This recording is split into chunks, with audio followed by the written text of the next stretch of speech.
I am your friend, Dr. Charles Apoki. Remember, I have a webinar, the last for the year 2024, coming up on the 6th and the 7th of December. And it's by 7 p.m. Nigerian time. Send a message to +234 8021219262 to register you for the webinar. People register from different countries of the world. The first day we will teach on maximizing your life, ministry, and business. The second day is usually a question and answer time for 1 hour. Those who register will ask questions. So remember, send a message to +234 8021219262.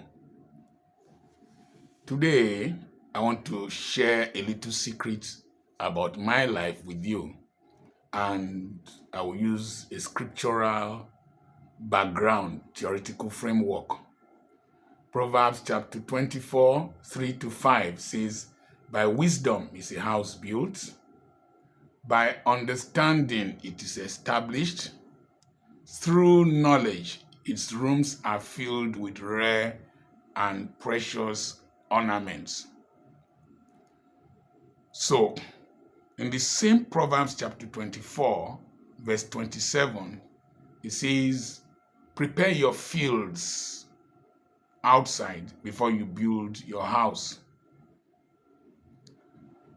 In the time of Solomon, Israel was predominantly agrarian. And so the major business was farming.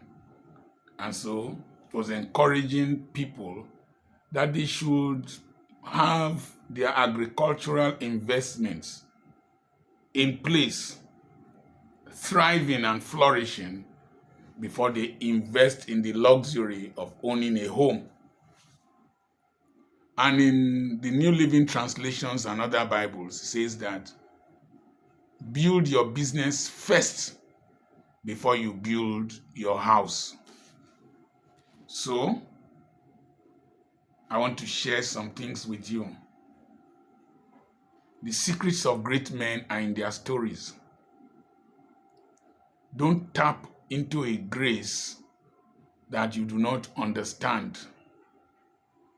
It might lead you to the grave, lead you to financial grave, marital grave, health grave, intellectual grave, and all kinds of destructions.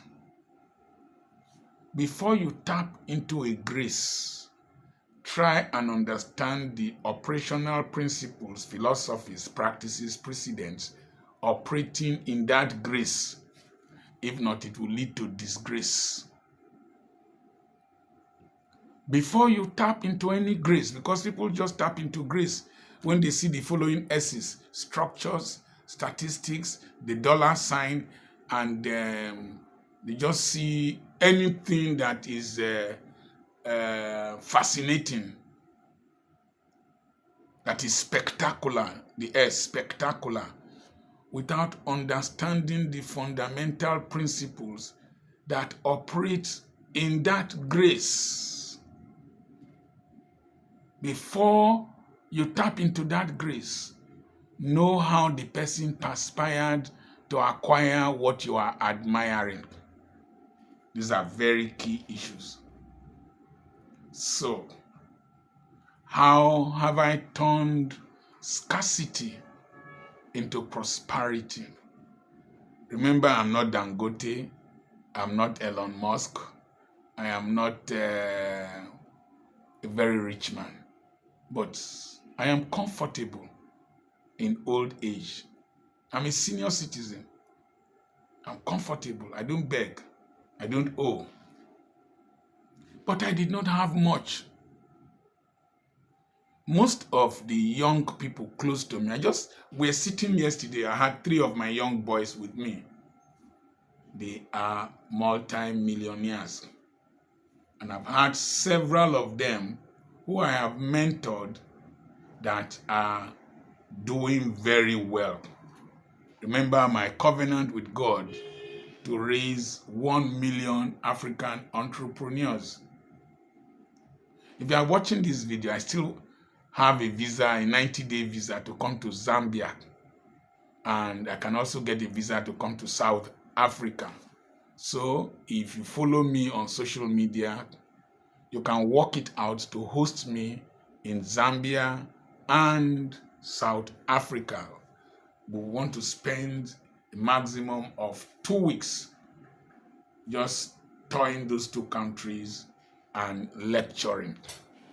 Send a message to +234 7052 136763 to inform me of your plans. Now, somebody asked one of my friends, young friends, that I can be a father to him biologically. I've traveled with him extensively. He asked him a simple question. He spoke Yoruba.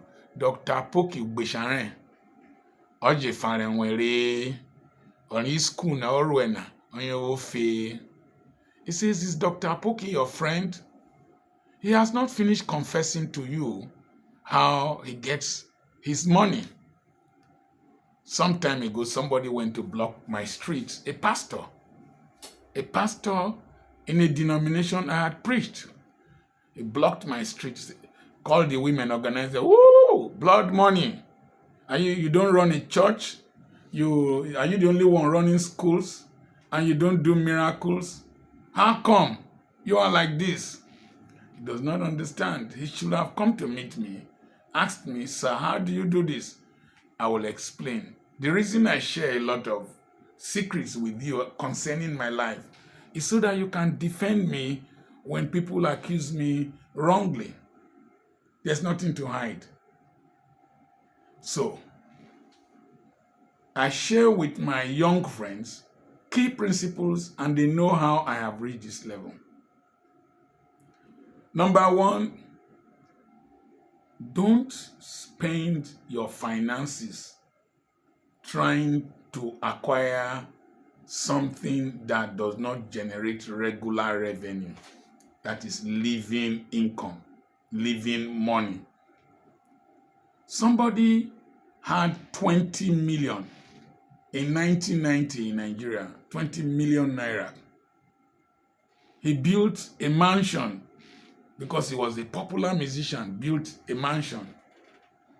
Somebody else took that same 20 million to establish a bank. The man that built a house with 20 million is struggling to maintain that building. That building has become outdated, but the bank is employing thousands of people around Nigeria and outside Nigeria. And that person is a musician. I saw him recently dancing like this in political conventions. But the owner of that bank, if he comes to that political convention, all the politicians will rally around him looking for support. So spend your money when you are young, when you are healthy, in establishing sustainable businesses that can bring regular income instead of building big houses like this one here, that it's an 8-bedroom house with 10 toilets and a boys' quarter and half an acre. It doesn't give me much money. The only good thing I get from it is that I have things that I put here that generate some income. And the only thing it saves me is rent. My children are not here. You will find out that the big house you built in the village, you built elsewhere, is virtually a liability in old age. However, this house and the other building somewhere and one other building I have somewhere that has 6 flats They are profits from my initial investments when I was young or younger. So I see content creators, I see skit makers, I see musicians, I see Nollywood actors, athletes. When they make money, the first things they buy, big house in one highbrow area, and then big cars that are liabilities that will keep draining money. It is true the value of the house will increase, but the proportionate increase relative to if you set up a viable, sustainable business, a business will yield you more money and you can buy and build the latest model of that house. I know I deal in real estate. Now, when I came into town, I was a tenant, but I was investing in my business. Then, the school. I was trekking. I was investing in the school. I was the school bus driver. I was investing in the school. I was taking public transport. I was investing in the school. My wife and I were not dressing well. We were investing in the school. They said we were not givers, but we were investing in the school. One of my young men was discussing. He said the first 3 million he got in his life was through me. I paid his fees.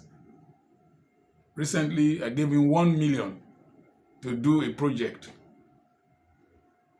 So, it was better that I built a financial base to be able to help him than if I was at the same level with him. There's a church where I said I will be their guest speaker during Thanksgiving as long as I am willing. Each year, I give scholarship to children. I'm believing God that this year, I will increase the number of scholarships that I will give. It is because I set up businesses that are viable, that can help me give those scholarships. Yesterday, I was in my farm with somebody who wanted to lease part of the farm to plant. As I got there, the woman making gari from me, from manioc esculentis, or is it esculentan? I can't remember. Cassava. Somebody had paid money for lease for 1 year, and I had bulk money in my hand. It was because I prepared my field. Now I had money in my hand. So one of my young friends asked for money now. I'll be able to give to him from there. So I was investing in my businesses. I was printing books. I was doing CDs. In fact, since I came from Europe, I've invested in publishing my first book. One of my fastest selling books, Money is an Idiot. So when I was younger, I would go and preach with my contemporaries. They will use their monies to buy luxuries, to equip their houses with electronics. There's not much electronics in this house. None. There's an air conditioning here, fine. In fact, it's just today that I remember to put it on. It's just today. It's been there. So, you don't have complex electronics here. No. If you break into this house, as I keep saying, you won't see much to take. But I was investing, and I was always broke. So I was a tenant, and I was investing. I was investing in buildings that will generate money. That is my schools. I was building and I was trekking. I was driving school bus, which is part of the business, growing my business, and I was building. So, invest in your businesses when you are young. Don't just go and build one big house. Don't just go and take mortgage to buy one big house.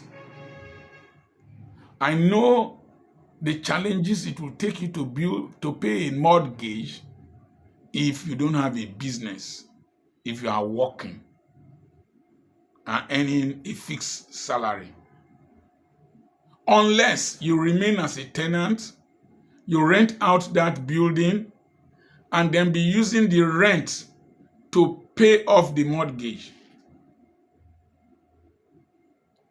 Unless you bought an apartment, small apartment, you are using it as an Airbnb or a multiple home ownership. You are renting the different bedrooms to the 3 bedrooms to 3 people. They use the same toilets and kitchen, and then you are sure that multiple rents will come in and the occupancy rate will increase.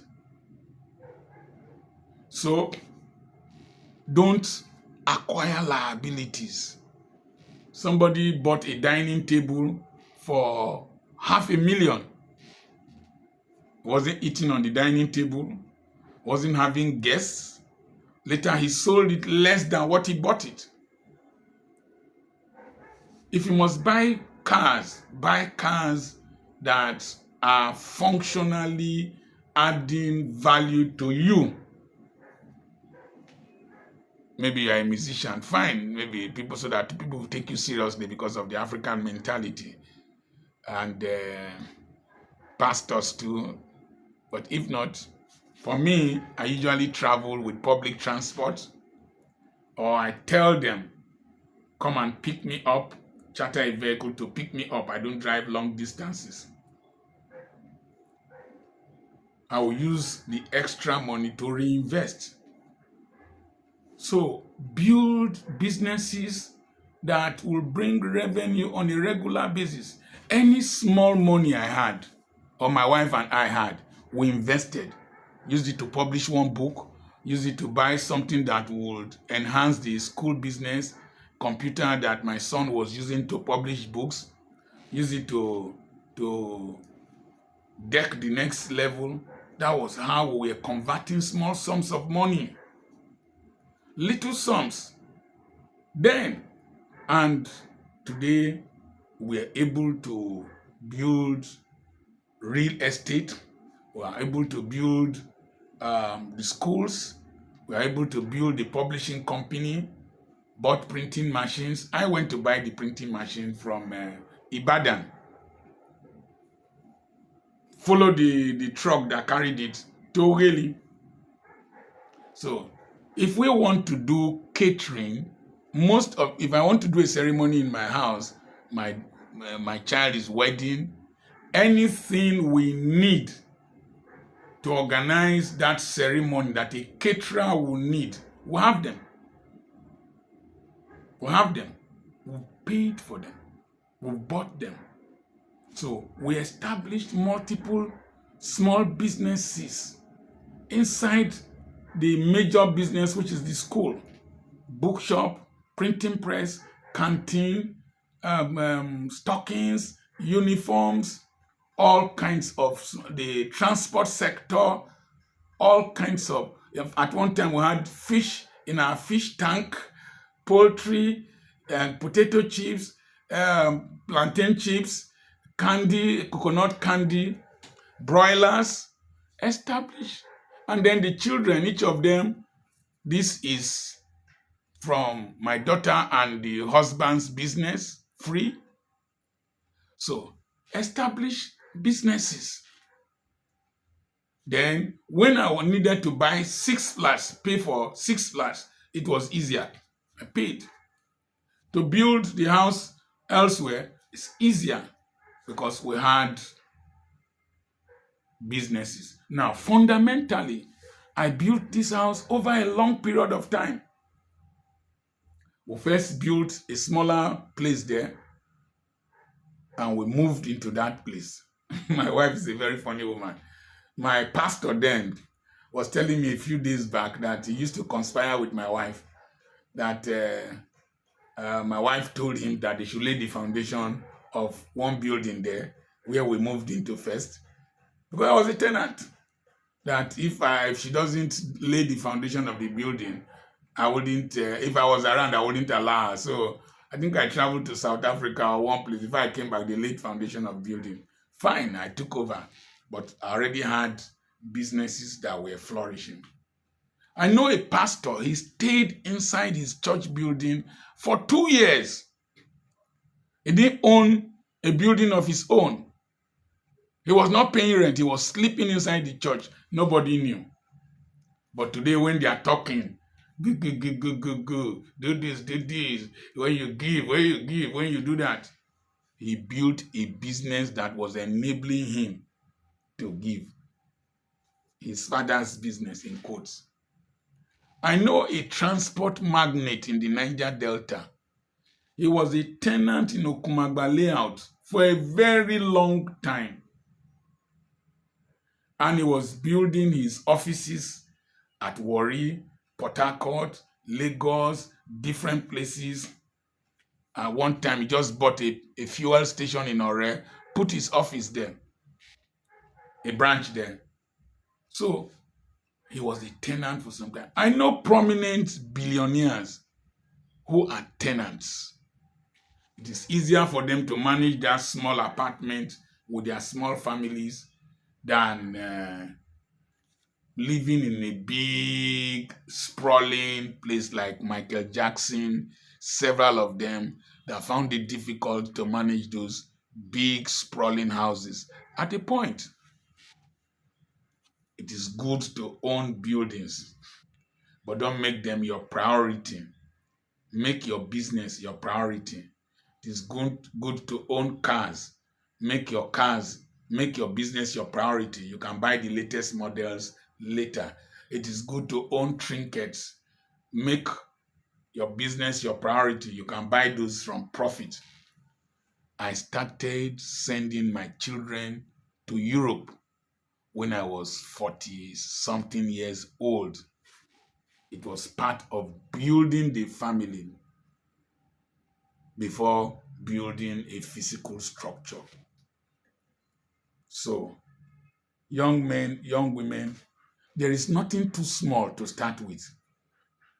I used to do this calculation and I want you to do it with me. 250 times 40 times 20 times 12 times 10 will give you 24 million. So if you have 40 people buying something of 250 naira from you, 20 days in a month, 12 months in a year, times 10 years, it will give you 24 million naira turnover. Just increase the number of people to 80 people. In 5 years, it will give you a turnover of 24 million. Just increase the products to 500 naira times 80 people. In 2.5 years, it will give you 24 million. Increase the number of people, the number of products to 1,000 naira. In 1.25 years, it will give you 24 million. That's what the Igbos do. They will live as tenants, live a very frugal life, and they are opening different stores. When you price here, by the time you are pricing in the next shop, it is his shop, managed by his brother, managed by his cousin, managed by his in-law. So your money cannot escape his trap. I know a young man here. I met him, bought some things from him. Today, he has a manufacturing company in Ughelli. He is an Igbo man. He has several shops where he sells his product. He has several products that he sells. He was a tenant in one part of the town. One part of the town. The day I got there, there was no electricity. Then, a few months back, he called me for the dedication of his sprawling mansion. It's not easy for him, it's not difficult for him to manage that mansion because he has established businesses all over this area and beyond. And so that house is profit. live on profit. Let your house be a profit. Don't let it be a large sum of the seed you are supposed to sow in your business that will produce other trees. That is the lesson for today. Build your business before you build your house. Build your business before you build reputation. Build your business before you build fame and fantasy, so that it can be sustainable. I'm your friend, Dr. Charles Apoki. God bless you. Just remember December 6th and December 7th, the webinar coming up, maximizing your life, ministry, and finances. Send a message to +2348021219262. God bless you.